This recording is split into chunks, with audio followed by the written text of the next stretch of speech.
It's a great honor to speak to you guys here tonight. I mean, my night. Yeah. This paper is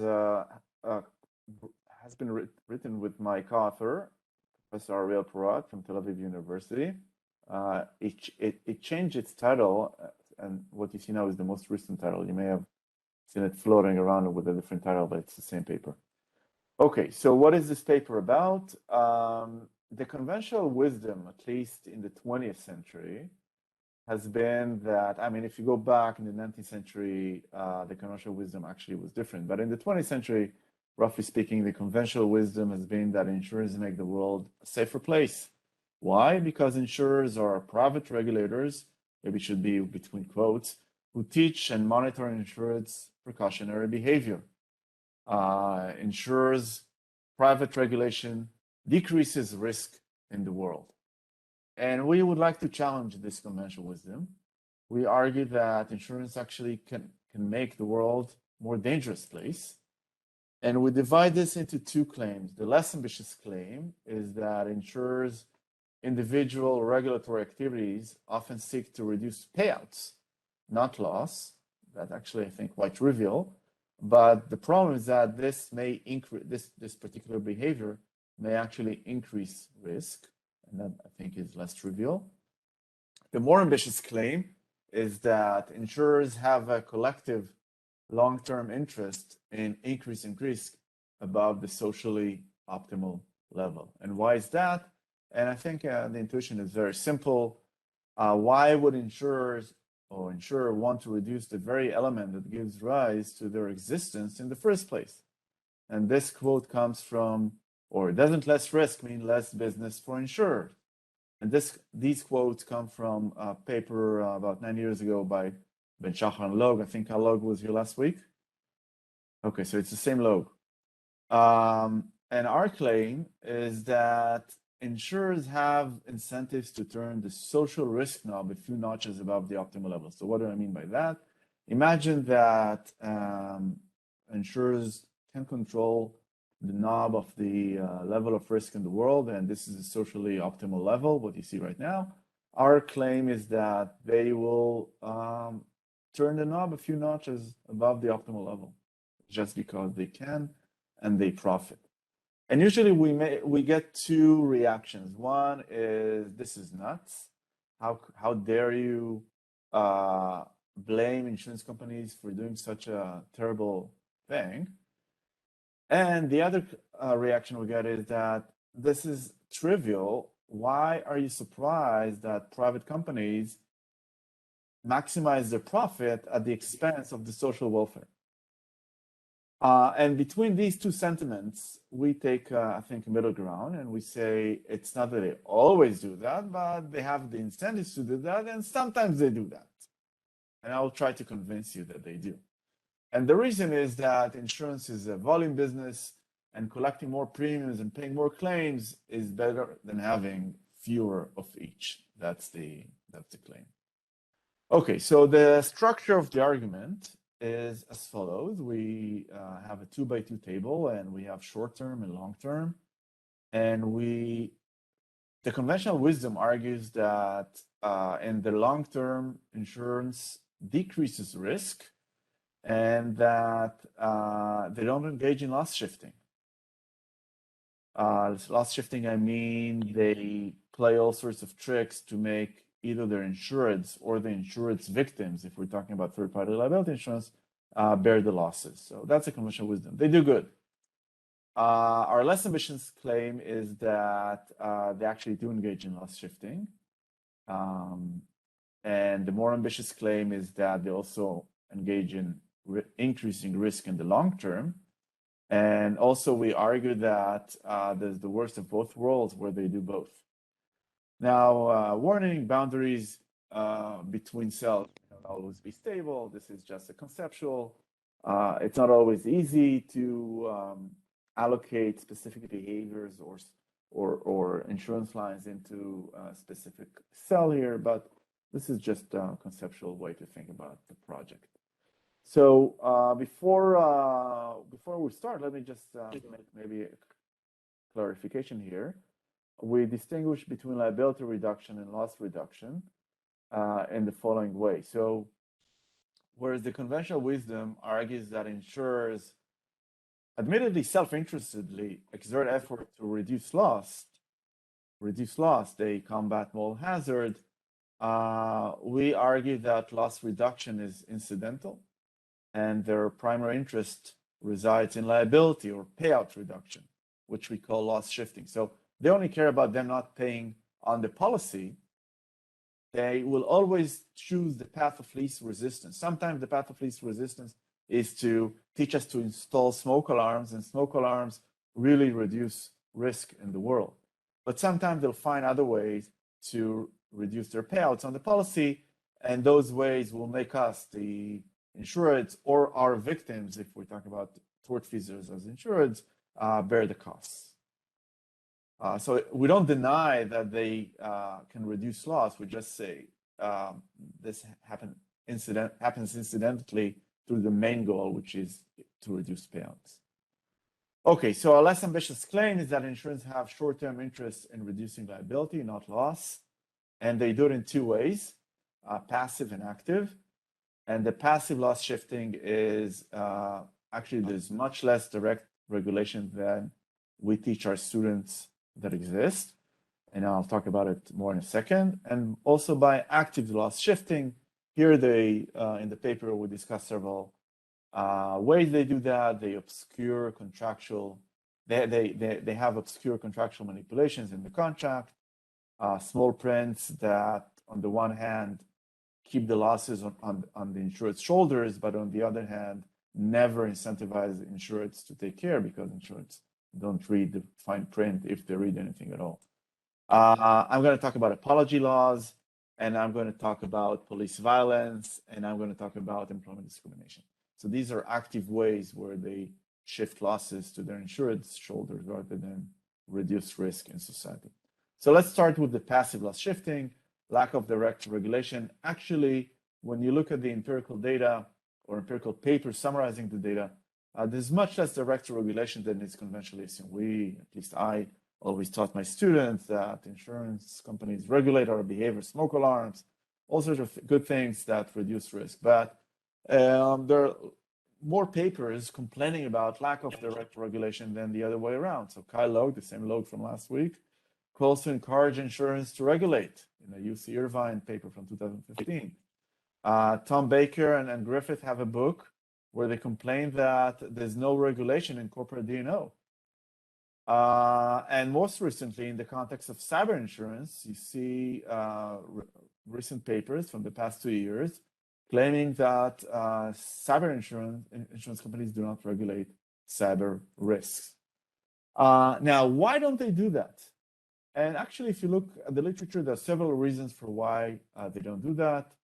Kyle Logue thinks that they don't do it to avoid liability. So once they start regulating the insurance companies, they may expose themselves to liability. Cohen, Peter, I think you refer me to this paper, talks about the fact that if they engage or invest in exploring risk reduction, means there are positive externalities here on other insurance. If I see that your insurance company teaches you to install smoke alarm, then me as an insurance company will teach my insureds to install smoke alarms, and whenever there are positive externalities, there are under incentives to invest. Similar argument has been made by Carol Heimer from Northwestern. There's also positive externalities for insurance. If insurance companies teach me to install smoke alarms, maybe I no longer need insurance. I just fill my house with smoke alarms, and therefore they have incentives to not do that. And if you really want to minimize our paper, we can just be one bullet point on this slide and say another reason for why insurance companies do not regulate their insurance is because they're interested in keeping risks high. Okay, all this is about passive loss shifting. What about active loss shifting? Tom Baker and Charlie Silver, both are friends, good friends, wrote what? Was there a question? Wrote a paper a couple of years ago praising insurance companies for how they regulate health insurance companies for how they regulate the industry. They talk about the Sorry Worse Coalition. and some other medical malpractice examples, also as a educational program, and they really praise the industry. And we actually think, with all due respect, that they are wrong. And what really insurance companies do there is to decrease their payouts, and they're not interested at all in decreasing risk. In fact, there are good papers showing that the SORI-Works programs increase risks because it dilutes doctors' incentives to take care, knowing that they can offer a teddy bear and an apology to a mother who lost her child, and they escape a lawsuit that actually dilutes their liability. Other papers, Shaheen Talesh has a paper on workplace discrimination, argues that insurers' guidance focus on how to avoid litigation and not on building a discrimination-free work environment. We think he's correct. And John Rappaport has a piece at Harvard Law Review talking about police misconduct, a very good paper. Among other things, he said that not all loss prevention to the insurance company results in loss prevention to society. And we think he's right. And he talked also about the police blue wall of silence, which reduces premiums but not social harm. So they don't snitch on each other, they don't testify against each other, which is great for insurance companies but bad for society. And we think he's correct, and that's exactly our point. Okay, this is the less ambitious claim. I actually put it here not because I think I'm teaching you something new. It's just to kind of prepare you to the more ambitious claim, which I think when you first tackle it, it sounds like impossible. But when I bring you the less ambitious claim first, I think now your hearts and brains are ready to digest and maybe believe our more ambitious claim. And we argue that insurance may act. There have been lots of debates on the word may here. Insurance act or may act. So we settle on may act so that we don't be sued for libel. Insurance may act to further their long-term interests in various ways. And again, we divide it to passive and active. And passive, we build on excellent work by Peter and Porkamovsky, which talks about how the mere existence of insurance fuels third-party moral hazard. That's passive. They don't do anything else besides selling, or they don't need to do anything else besides selling an insurance policy, and that in and of itself increases third-party moral hazard. And there's also some active measures they take, and I'm going to show you that they objected and still object to risk-reducing technological progress. And the more speculative claim I'm going to make, which I'm not sure I believe in it, but I want to throw it out there and argue that maybe they also invest in risky industries to increase the demand for their products. So what is fueling third-party moral hazard in general? Think about kidnapping and ransom insurance. Peter and Gideon have a paper, among other things, showing that K&R insurance incentivizes kidnapping. In the context of health insurance, Charlie Silver and David Hyman wrote an excellent book called Overcharged. If you need ever incentives to convince yourself why you need to stay healthy, just read their book. It's so devastating about the American healthcare system. Basically, among other things, they show that health insurance incentivizes ineffective and unnecessary procedures and disincentivize illness prevention and resolution. And they provide some reasons for why they do that. We think that it's consistent with our claim that they have interest in making sure we stay with risky health. In the context of cyber, there's a recent paper by Keneally that the existence of cyber insurance incentivizes extortion via cyber attack. That's an academic paper, but even before then, here's the ProPublica. The title talks about the extortion economy, how insurance companies are fueling the rise in the ransomware attacks. Okay, that's third-party moral hazard. I didn't say what it is because I think that because you guys know Peter, you know what it is. Maybe I should say a sentence. It's the idea that because I have insurance, third parties have incentives to trigger my policy coverage. So regular moral hazard, the first party moral hazard is where I have incentives to trigger my insurance coverage or not take enough care to avoid losses. Third parties, when third parties have incentives to get my insurance covered. Okay, another way that they actively engage in keeping risks high in society is by objecting to risk-reducing technological progress. And in the paper, we provide several examples.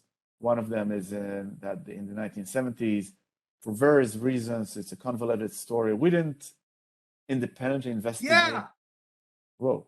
We didn't independently investigate the, yeah, I think it's outrageous, but I'm not sure it's so outrageous. But anyway, we didn't do the research independently. We just rely on books written by economists. And the claim is that they lobbied, that is well known, that they lobbied against seatbelts.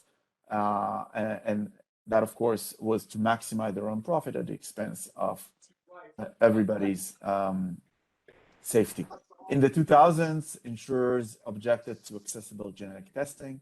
Again, there could be some kosher reasons. For example, things have to do with adverse selection and stuff like that.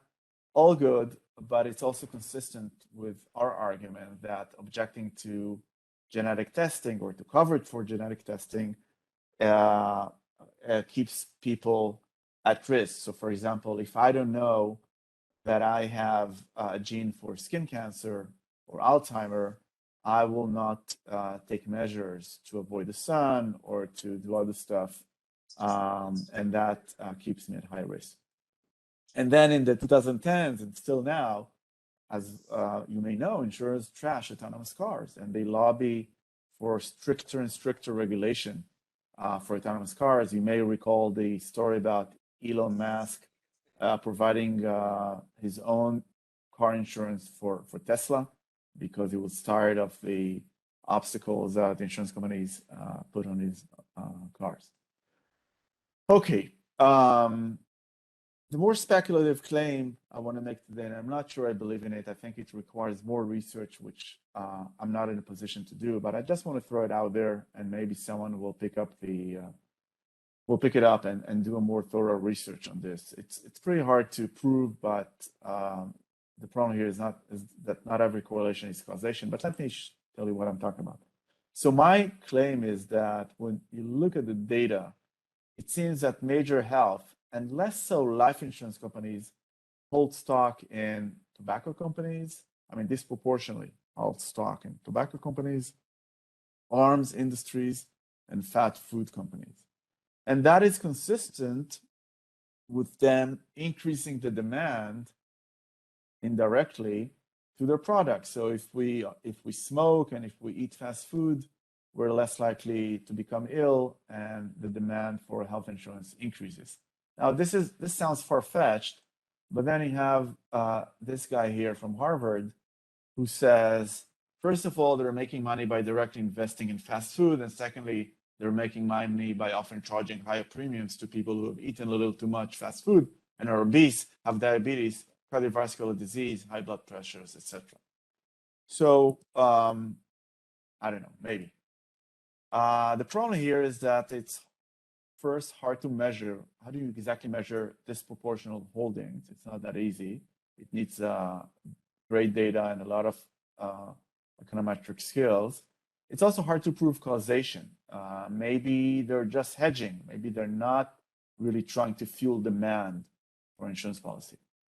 Another example that we thought about is cyber insurance and ransom attacks and stuff like that. So we've never looked at it, but if someone can show us that insurers hold cryptocurrency at disproportional high rates, that will be consistent with our story, because when you look at the history of ransomware attacks, you see that ransomware attacks, that is claimed by other scholars, not by us, that ransomware attacks are correlated and maybe even cause increase in Bitcoin prices.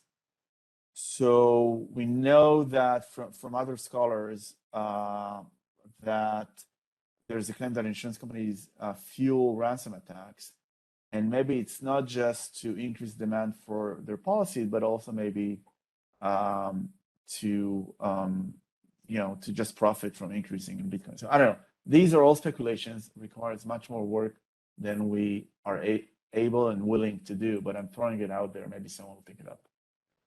Okay, and then the worst of both worlds is that they do both, short and long-term interest, increase both their short and long, or further both their short and long-term interest.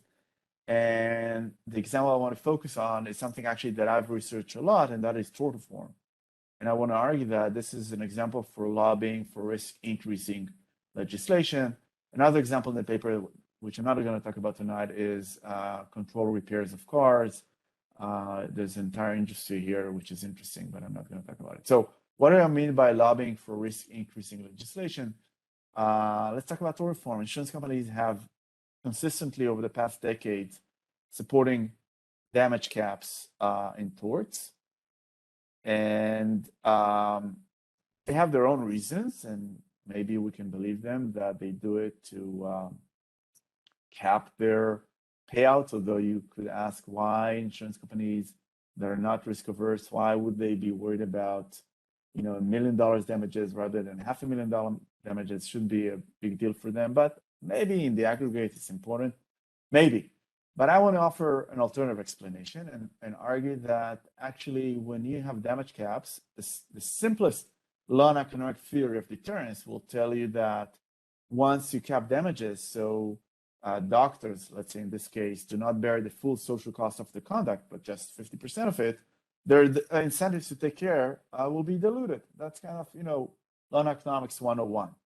And this is a paper by Bernie Black and others showing that in Texas in 2003, when there were caps on pain and suffering damages, patient safety has been decreased. What you see here is a graph of frequency of adverse events in hospitals. And as you can see, there's a major increase as a result of tort reform. Now, insurance companies support that. Why do they support that? I don't know. They don't have an explanation, but we think it's consistent with our story that they benefit from reduced patient safety. So to sum up, insurers are engaged in a two-stage game that we think creates a more dangerous world. And what is this two-stage game?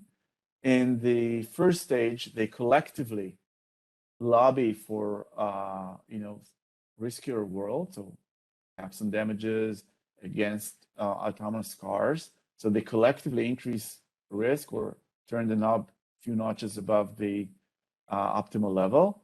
And then in states where you have in states and lines where you have competition, they start competing with each other, among other things, on making sure that their own insureds that they pay less to their own insured. They can do it either by sticking fine prints in the policy or by teaching them to install smoke alarms. But in any case, they only compete on decreasing liability, not necessarily on loss, and that in and of itself can increase risk because if harm falls on insured's shoulders exposed and they don't know about it ex ante, then they never take extra care. So there's no benefit from shifting losses into insured's shoulders. So if we are correct, and I hope that by now you're willing to consider the possibility that we are correct, not fully convinced, what are the policy implications from all this? First of all, we think it's important for lawmakers and policymakers, when they consider future legislation like damage caps, to know about the dark side of insurance. So we don't think that the dark side of insurance is necessarily the dominant side of insurance. We think insurance is great. There's a good reason why there's 4,000 years of documented insurance in the world. But we should also be aware of the dark side of insurance and be aware of that. But what exactly, it's hard to tell because it's very contextual. One context that may be relevant is, should they be allowed to lobby together?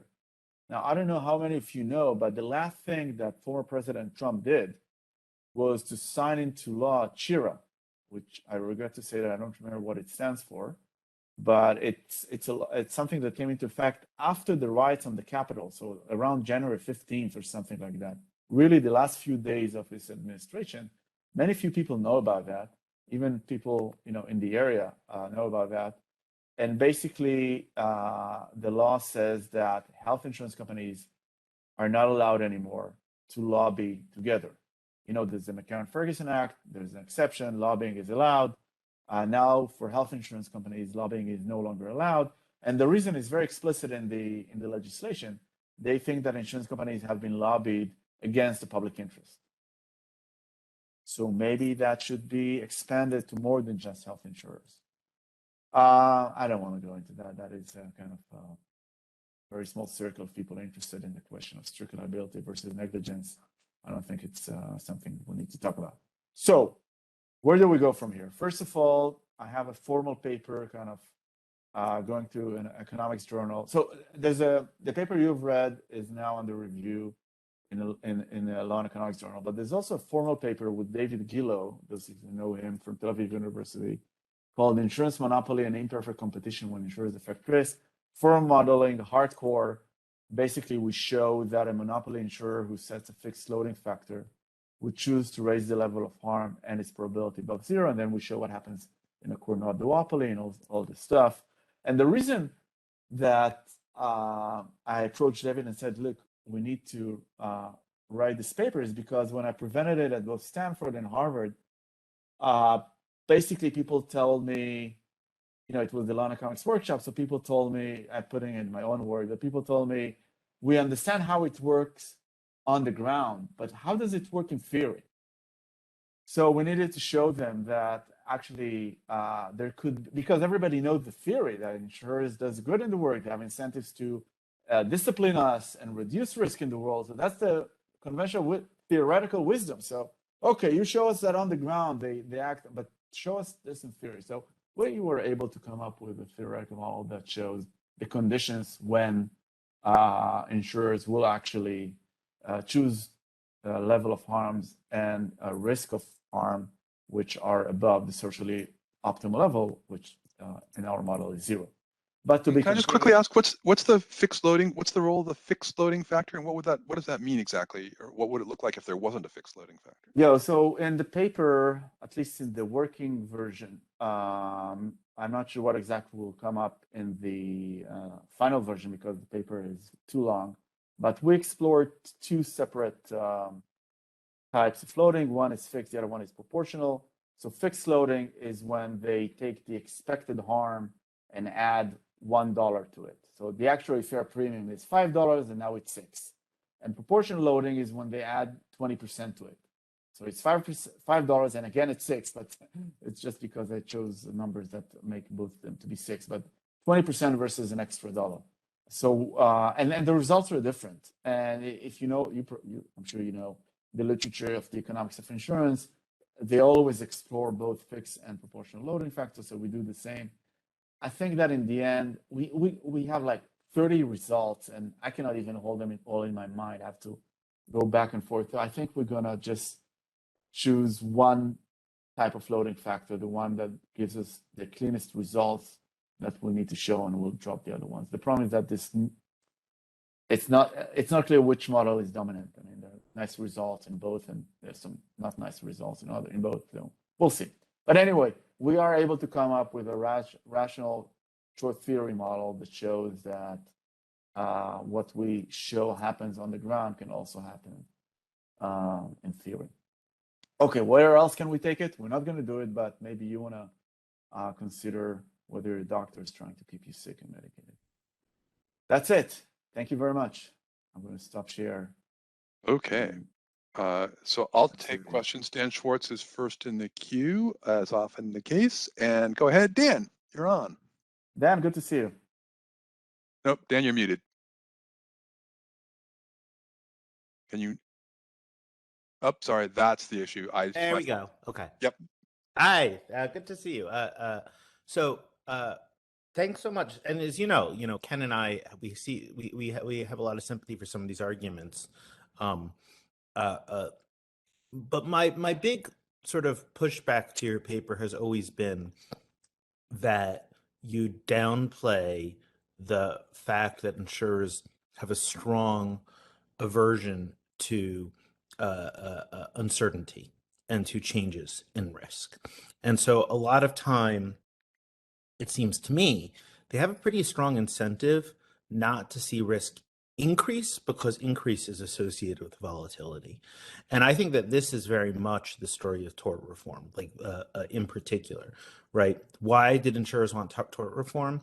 Because at the end of the day, punitive damages are incredibly hard to predict, and there's a huge variance. And so tort reform, to me, it's hard.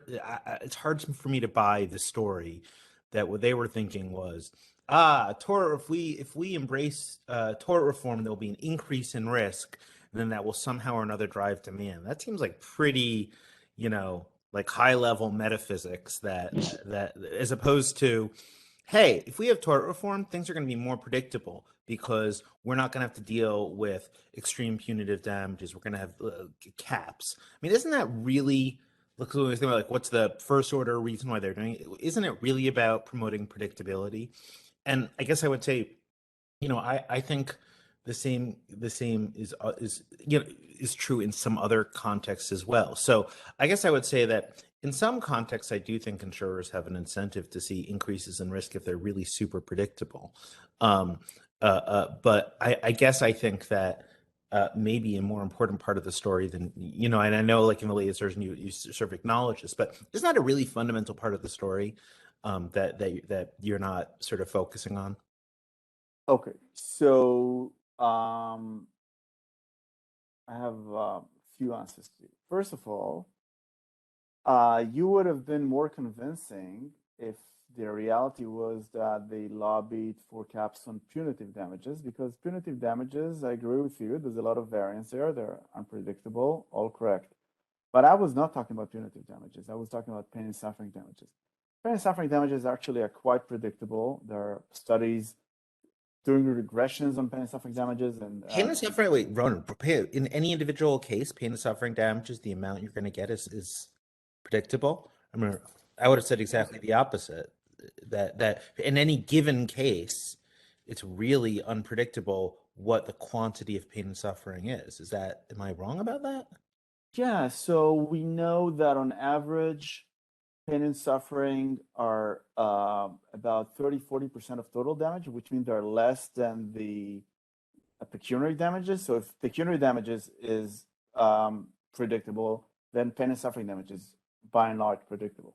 And so I don't think that your point applies nicely to pain and suffering damage. I think it applies nicely to punitive damages, which I was not talking about. Now, having said that, I'm sympathetic to the argument that it's hard for me, even for me, to believe that insurance companies are sitting in the dark room, villains, thinking about this sophisticated conspiracy theory that I'm trying to sell you.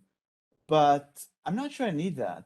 I think it's enough for me to show you that they don't care about the fact that, let's say I buy your story, that even with respect to pain and suffering damages, what they really want is to just cap their variance or their liability or risk or whatnot. Maybe this is their motivation, but there's a first order side effect. And if they didn't know it until now, definitely since papers like Bernie's and others, they do know it now. And I'm telling you that even now, when they know that it decreases patient safety, we will not see them stopping lobbying for something that maximizes their profit at the expense of the social welfare. So I'm not arguing necessarily that this is their motivation. I don't need that. It's enough for me to show you, to argue that they don't care about it. And then I think my claim actually becomes trivial. How surprising is it that a private company maximizes profit, not caring about externalities to society? Why are we stunned? Okay. Now, that's one part of the question, of the answer. The other part of the answer is, suppose you're totally correct and I'm totally wrong with respect to damages. What is your argument about objecting to autonomous cars? Where is the story there about, oh, we just want to cap our liability, reduce our risk. This is why we lobby for stricter regulations on autonomous car. This is why every time autonomous car engages in a car accident, we trash it all. We spread it all over the internet and trash the manufacturers. What is the argument there? I just don't see how it The applies. argument, I'll let other people go, but the argument, it seems to me it's a different issue. See, the argument there is that basically destroys the market for insurance. So Right. it destroys their market. I mean, but it's But not. that's my argument, Dan. I'm saying that for them to maximize the profit in this case, to make sure that this market does not vanish, they are willing to sacrifice the social welfare. In this case, the social welfare is for us to drive autonomous cars because we all know they're 100 times safer than non-autonomous cars. Well, I would say that that's a distinctive issue than some of the other issues, because there you're talking about the potential a paradigm shift that would obviate the need for a product. And to me, that's not a generalizable, that doesn't support the generalizable thesis, because it's really very specific to the context where we're going to have some fundamental transformation in the underlying activity that's going to obviate the need. So I agree with you about what's going on there, but to me, it's less. It's not persuasive evidence of the broader point that in a broad variety of setting, insurers are trying to increase risk simply so that they can sell more insurance. But I'll stop there. Okay. I don't want to both be the person who raises my hand first all the time and then monopolize the conversation thereafter. I'll settle for one or the other. Thanks, Dan. Okay, so I have Cristobal. I don't have your last name, and then Bob Yass is after that. Thank you very much. I'm just a student, so pardon me if I'm asking a simplistic question, but I've always been somewhat confused by the qualitative difference between health insurance and other forms, in that health insurance has somewhat evolved into a prepaid health plan, in the sense that we pay for a lot of services that are foreseeable and that are routine, almost as if we were using auto insurance to pay for gas and tires as an equivalent. We don't really do that in other forms. So I'm wondering if you could comment on how that may support your theory, because it seems to me that as healthcare has evolved, it's really, in a lot of ways, at least you can make an argument, it's gotten more expensive. Healthcare is less effective and it's less accessible to the majority of people. Thank you. So first of all, I agree with your observation that health insurance is qualitatively different than other types of insurance in the ways that you describe. And maybe the only thing that is common is the name, insurance. Having said that, and I'm trying now on my feet to expand your metaphor about cars and gas and oil, it's as if our car insurance company and suppose we also pay for gas and oil, has incentives to make sure that we will need more gas and more oil all the time, so that we drive to faraway places and stuff like that, because they benefit from selling us oil and gas. Now, you're right that when prices increase, more people drop from the market. So they have to, they're sophisticated enough to make sure that the prices, now I'm switching back to health insurance, that the prices are high enough to maximize the profits, knowing that, there's also a trade-off even for monopoly, right? Monopoly will set up the price so that its revenue is maximized, knowing that some people will not be able to afford it, but those who are able to afford it will pay higher prices. Now, the demand for health insurance or for healthcare is quite strict, right? It's inelastic, right? Many people, let's say from the fifth echelon and above, will be willing to pay a lot of money to stay healthy, even when prices go up. And that's why prices go up, just because they can. So I agree with your analysis that health insurance is different, but I don't think that it's different with respect to the dynamic that I have. They have incentives to make sure that, again, they maximize their profits, and they don't care that it comes at the expense of our health or the social welfare in general. As I said, Charlie Silver and David Hammond's book, Overcharge, has 15 or 12 chapters demonstrating this point over and over again in just many different ways. As you know, the health insurance, the the healthcare system in the United States is the most expensive in the world. It's about 17% of the GDP. Then next expensive one, I think, is the UK with 8% of the GDP. And yet the US healthcare system ranks, I think, 50 in the world. So obviously, the healthcare system is totally inefficient, and it stays like that because it's profitable for insurance, among other things, for insurance companies. All right, Bob, you're on.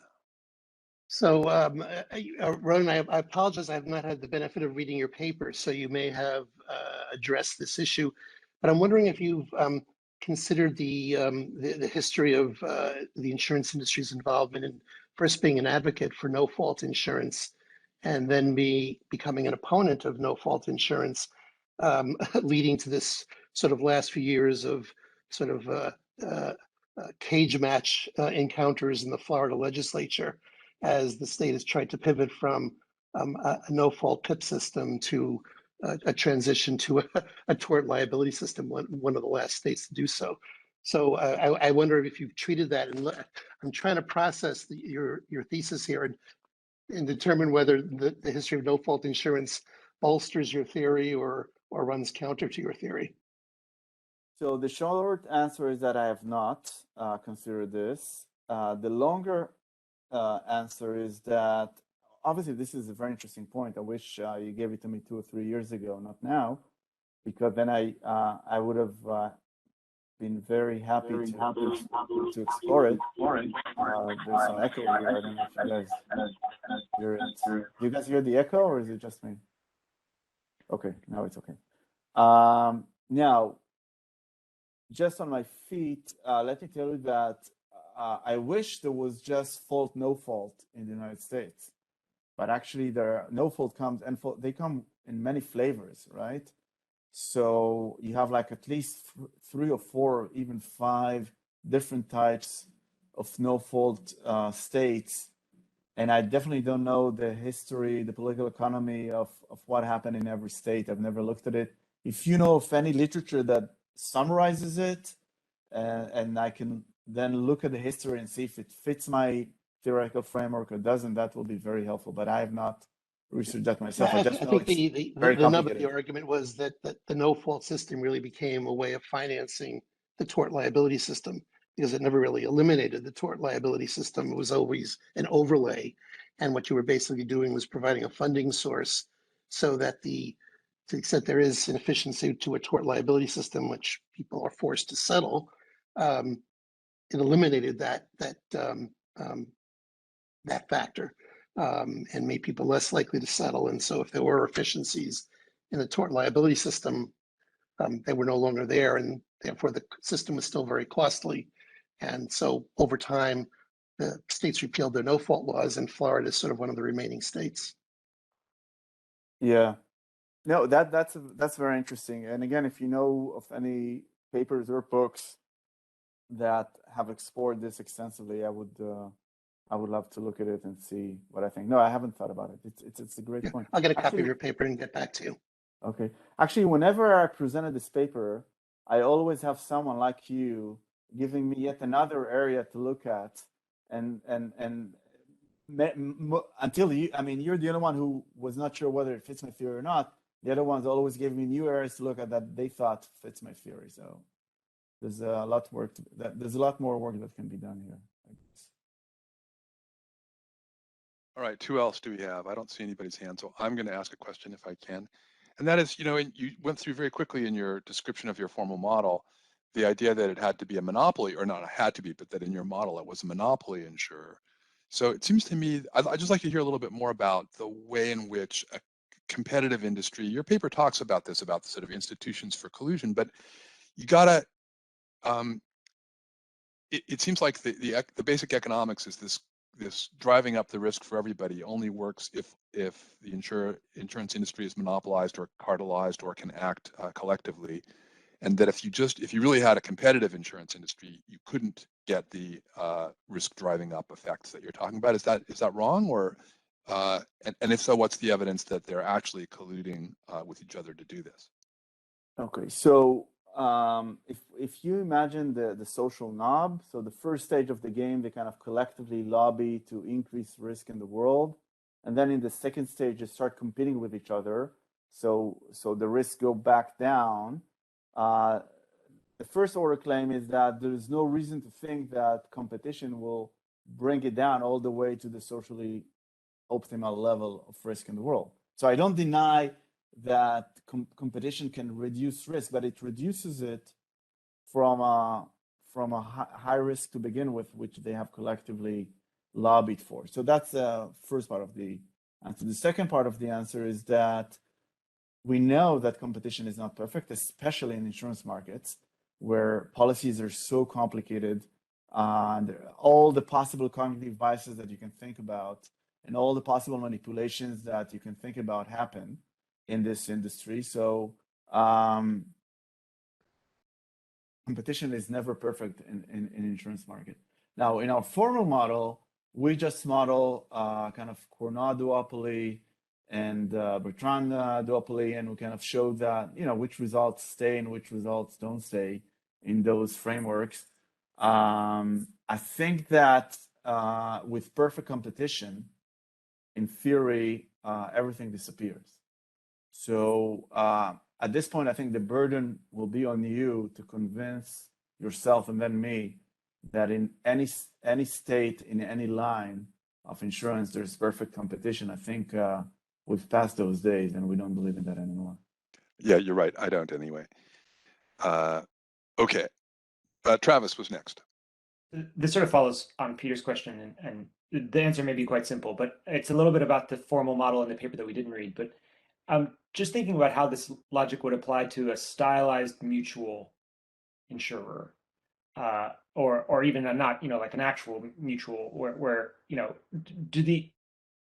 does this behavior entirely disappear, or is it that seems to be the simple answer, but I'm not sure that that's right.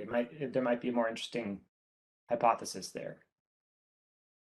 So maybe with monopoly mutual insurance, maybe the behavior will be mitigated. I don't know if it will disappear, but I can see the intuition for why it will be mitigated. But then we never have a monopoly mutual insurer to the extent that we have mutual insurers, they compete with other types of insurance companies. And then, I've never formally modeled this, but my intuition that not much will be changed. But it's just my intuition, which is not necessarily better than yours.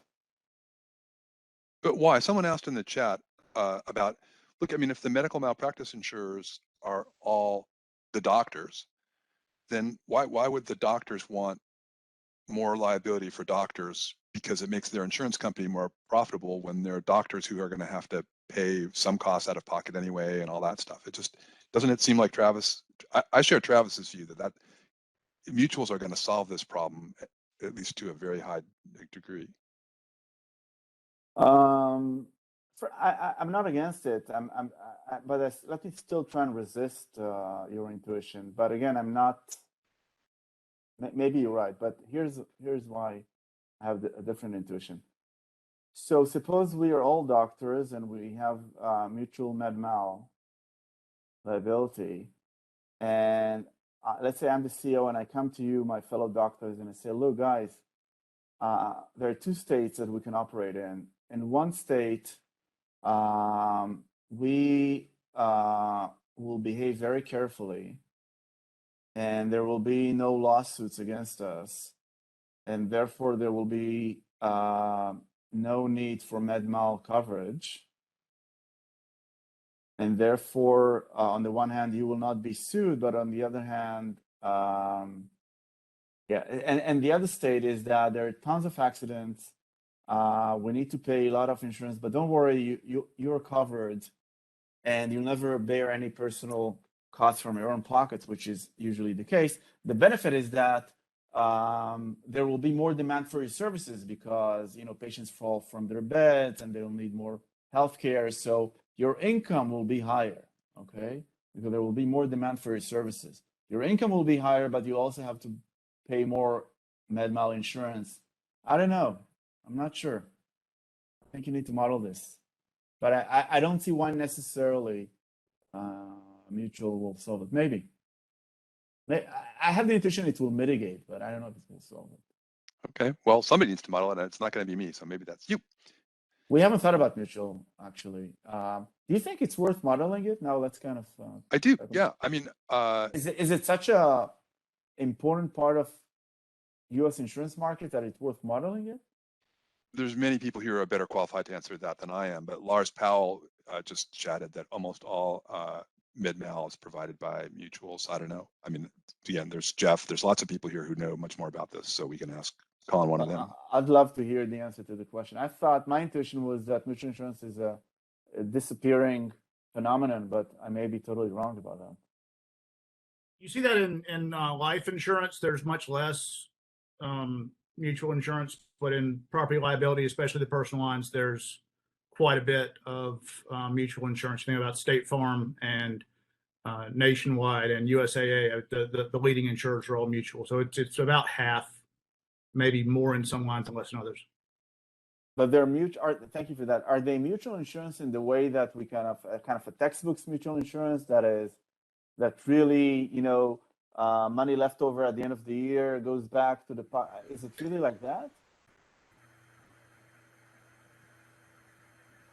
I don't think there's a lot of mutual insurance that actually, yeah, there's policyholder dividends in mutual insurance companies. USAA pays a pretty large dividend and has done that for a long time, but other companies aren't as you don't see as much policyholder dividend, and it's usually not, well, at the end of this year you give the money back because you don't know if you're going to pay it out or not in liability. So what is the difference then, the practical difference between them and normal insurance company? Well, it's their compensation structure and their the underlying thing they're trying to achieve is at least the way they would say it is to serve their policyholder. All right. Great. Jeff Stemple next.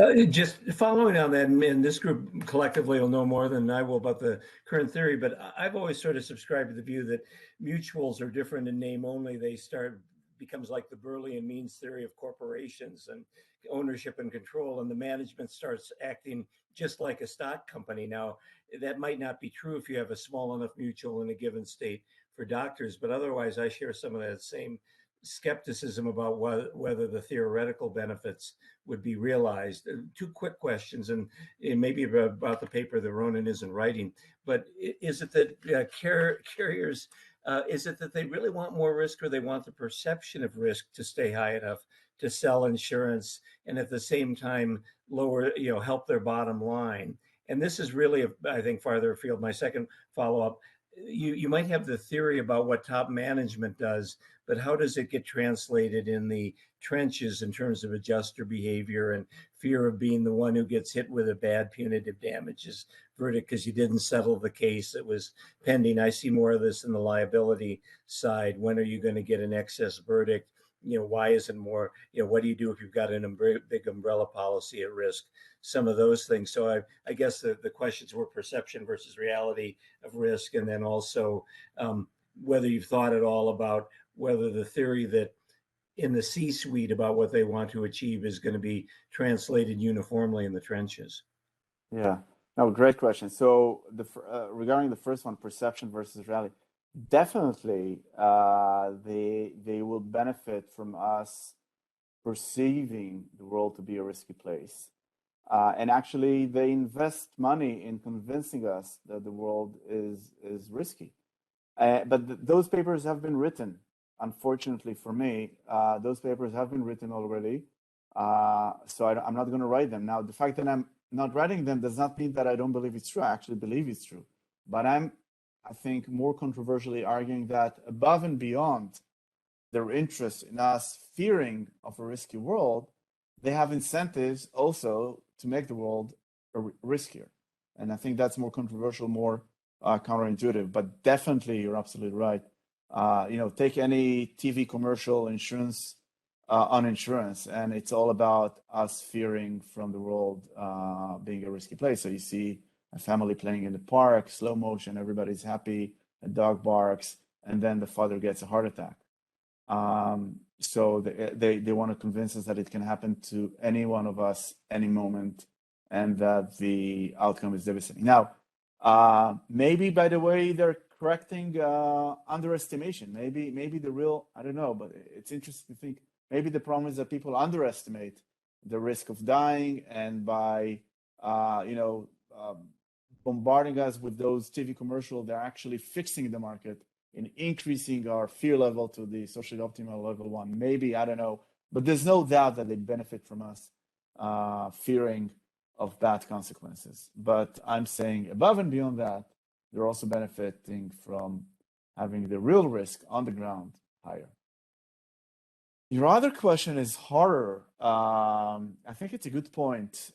We haven't thought about it. How does what we argue, if correct, translate from top level officials to the trenches? I don't know. I have to think about it. Maybe it doesn't need to. So what are we talking about? If we're talking about them trashing Tesla autonomous cars, it doesn't have to go down to the trenches. But if we're talking about denying claims and applying fine prints and stuff like that, which they do a lot, you're right. There's the stake of punitive damages, but maybe they've learned how to optimize, how to reject claims without triggering punitive damages. They should be very professional. They have incentives to master this fine line between maximizing rejections and triggering punitive damages. So since they have the incentives to master that fine line, they probably do. But it's a good point.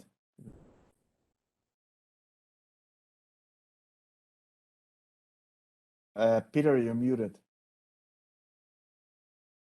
We're getting close to 5 o'clock, but Frank, you have the last pre-5 o'clock question, and then maybe we can stick around just a little bit longer if people want. Just a quick comment about the large mutual insurance companies. I doubt that there are many insureds at State Farm, for instance, that realize that they own the company. They could actually go to an annual meeting and complain about how wind-driven rain claims were handled in a hurricane and stuff like that. It just doesn't happen. I don't think people even know it. Yeah, that was my intuition as well. That's why I was surprised that Peter urged me to model this. I thought it was on the ground. There's no difference. But that's a big company. But I'm thinking more like a group of physicians in Chicago who band together to form their own. Yeah, so a real mutual as opposed to a in-name only mutual. Yeah. I mean, just to put it, also theoretically, obviously, the mutual is kind of like on the continuum, and the other end of the spectrum, like fully socialized insurance, and it'd be interesting to see if you can create a continuum there, whether there are discontinuities in your model or not. Yeah. Well, all right. So it's straight on 5 o'clock. You don't need my permission to vanish electronically, but you can. And Ronen, if you're willing to stick around just a little bit longer in case people want to talk, that would be great. But if you need to go, that's cool too. No, I can stay, no problem. Great.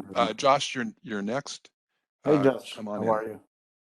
Good, Ronen. Good to see you. And I waited till it was officially over because I've commented to you on this paper before, and I don't want to bore others with. I'd love to hear. An additional thought since the last time I spoke to you about this paper. So you might remember, or might not, since I'm just one person. I talked about flood insurance and how I wondered if, why does flood insurance pay people to rebuild in the flood zone, and is that another example of this? But I had a related thought about that. So flood insurance is primarily a national, in the US at least, a national program subsidized by the taxpayer, right? And so it's a little different. It's not really insurance companies, it's the government doing this. And so that doesn't necessarily fit the story, except that, so who lobbies? Exactly. Who lobbies to keep the national flood insurance program going? It's of course home builders, right? Home builders they're not insurers, but they're using insurance to basically increase risk and increase the opportunities for them to build and rebuild homes. Right. So it's not an insurance company doing it, but it's still somebody using insurance to increase risk to profit themselves. Right. So I Josh, just wanted to throw that out there as another possible example of what I am totally convinced is a real phenomenon, despite Dan Schwartz's argument. So just when I told Jeffrey Stemple that every time I present this paper, someone gives me yet another friendly example for why I should look into some other areas and see that my theoretical framework applied. I didn't remember. I remember the flood insurance. I apologize. I didn't remember it was you who offered, but that's what I had in mind.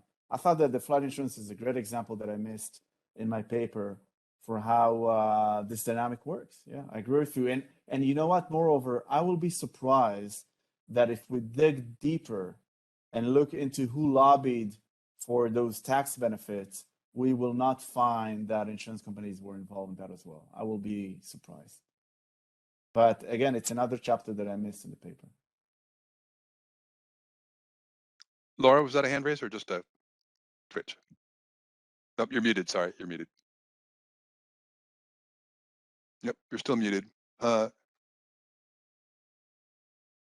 That okay. Trying to wait. Can you unmute? I think we heard something, weren't we? Laura? Hey, Go ahead, guys, can you hear me? Yes. Who's that? This is Dan Schwartz. I'm on my phone now, which is why. But I have a question, but I don't want to. I also can't see anything. But wait, so Laura was next, then we'll get to you. Laura, go ahead. Great. No, can't hear you though. Why not? Can you unmute in the bottom left of your screen there? She's unmuted officially. I think it's a problem with the microphone.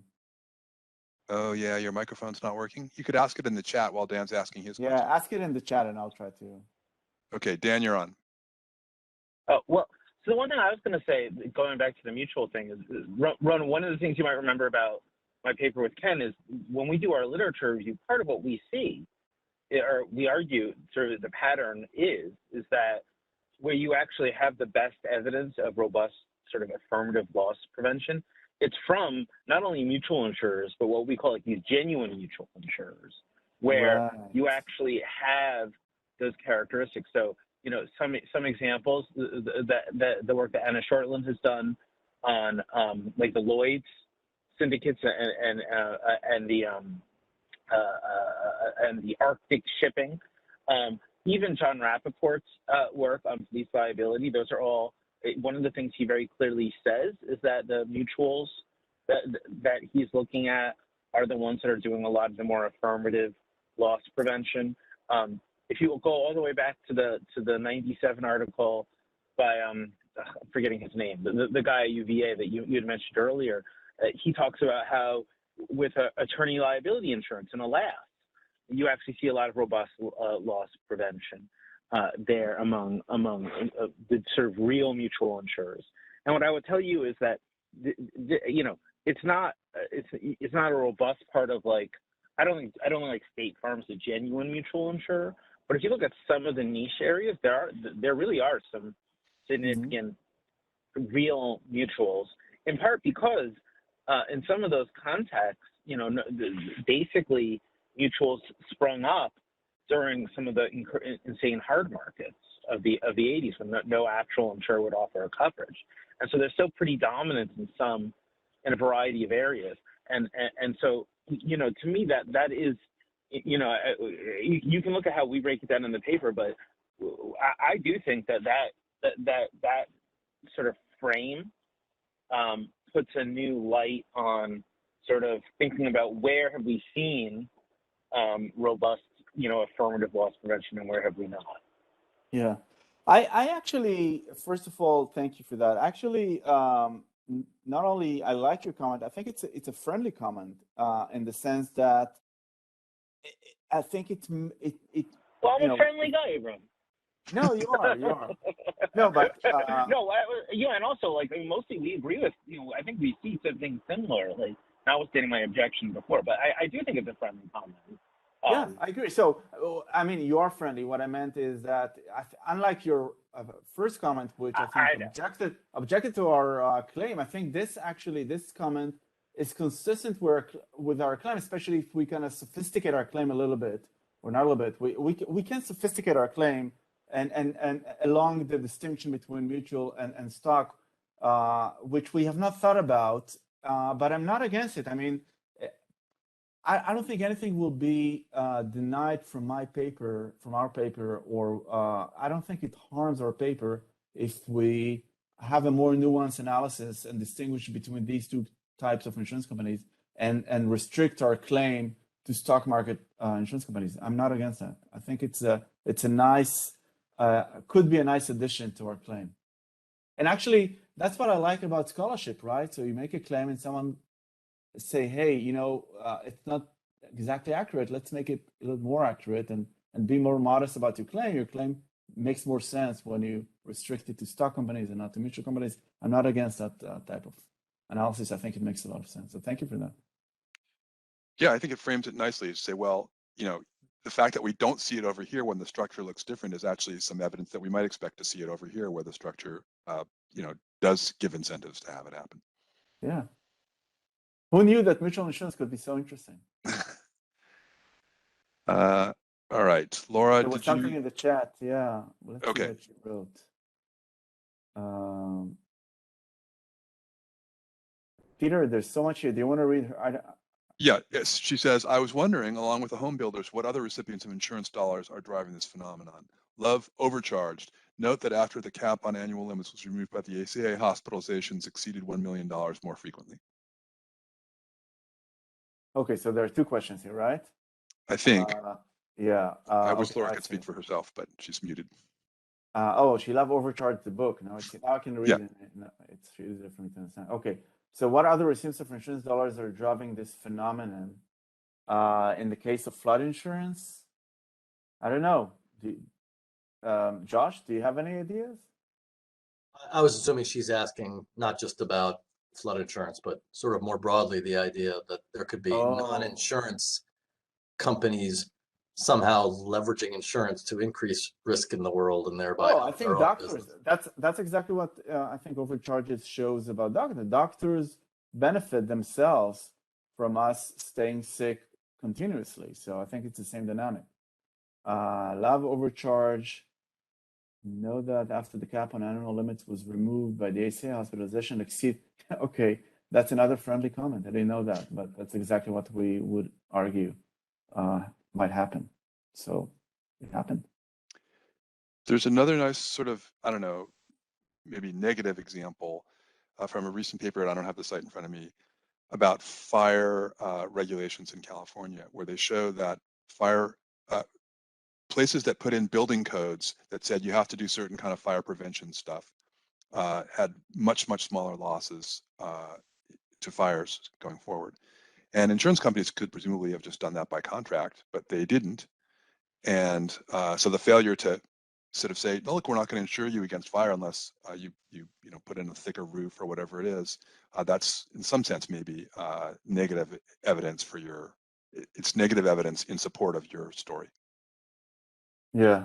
Although again, my more general claim is that they will always choose the path of least resistance. So you really have to go into every line of insurance and understand what is the path of least resistance. And sometimes, it's just a dark side of insurance. We're not arguing that the entire insurance industry is dark all the time. We're just saying they're doing good stuff, but also some bad stuff. If you zoom out historically, if you look at the 19th century, when modern insurance was introduced in the United States, every new line of insurance has been accepted with a lot of suspicions, right? The terms moral hazard and adverse selection, these are late 19th century terms that have expressed the sentiments of insurance is just dirty.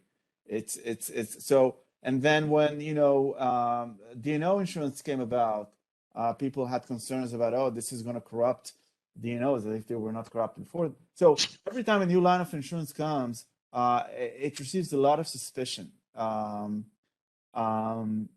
then in the mid 20th century, I think a lot because of law and economics, non-economist movement, suddenly a new conventional wisdom has emerged that no, insurance companies do not corrupt risks in the world. They actually can discipline us and teach us how to install smoke alarms and how to take care of ourselves, and they could make the world a safer place. And we kind of take a middle ground between these two extreme positions. We say both can happen. Insurance companies can do good stuff. They can discipline us, teach us good stuff, but they also have incentives to just sell more policies and do whatever is needed to sell more policies. And what needed is to scare us and to increase our perception of risk in the world. They'll do that, but that has been written 20 years ago. We argue now that it might also actually increase risk in the world. All right. Well, whoever's left, please join me in thanking Ronen. That was fantastic, incredibly interesting. And I'm not 100% convinced, but I'm 98% convinced. So you moved me quite a bit. Well, you should talk with Josh more. Okay. I'll do that, which is always a pleasure anyway. Yeah. Thanks again. Thank you very much. Okay. Thank you very much. See ya.